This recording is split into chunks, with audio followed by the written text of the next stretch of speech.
আজ রাতের খাবারে গরম ভাতের সাথে বা রুটির সাথে বানালাম ডিম কষা, একটু অন্যরকম।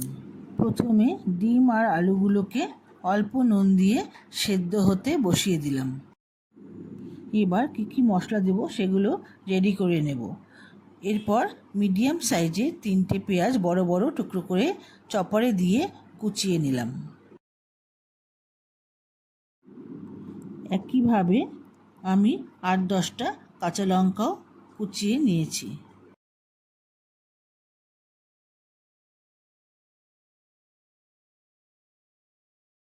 সেদ্ধ ডিমগুলোকে ছুরির সাহায্যে অল্প অল্প করে চিড়ে দেব।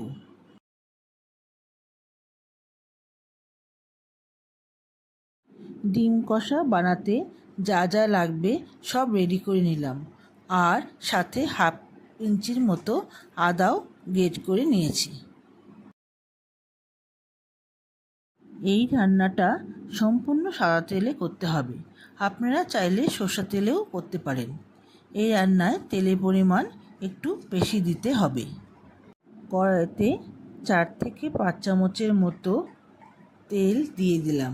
তেল গরম হলে ফোড়নের মশলাগুলো একটু ভেজে কুচনো পেঁয়াজগুলো দিয়ে দিলাম।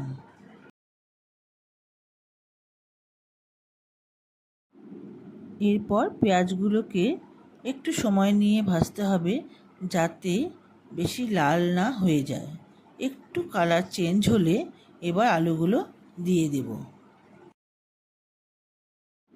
এখন আলুগুলোকে মিডিয়াম ফ্লেমে একটু সময় নিয়ে পেঁয়াজের সাথে কষাতে হবে।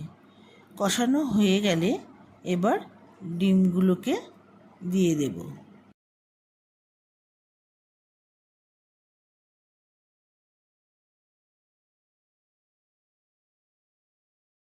এরপর আস্তে আস্তে ডিমগুলোকে নাড়াচাড়া করতে হবে, যাতে ডিম আলু ভেঙে না যায়।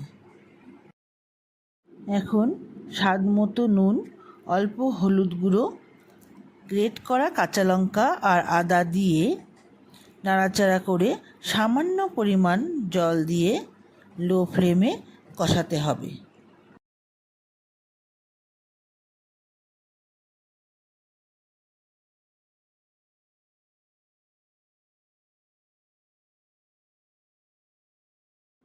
এখন ডিম কষা থেকে তেল ছেড়ে দিলেই বুঝবো ডিম কষা রেডি।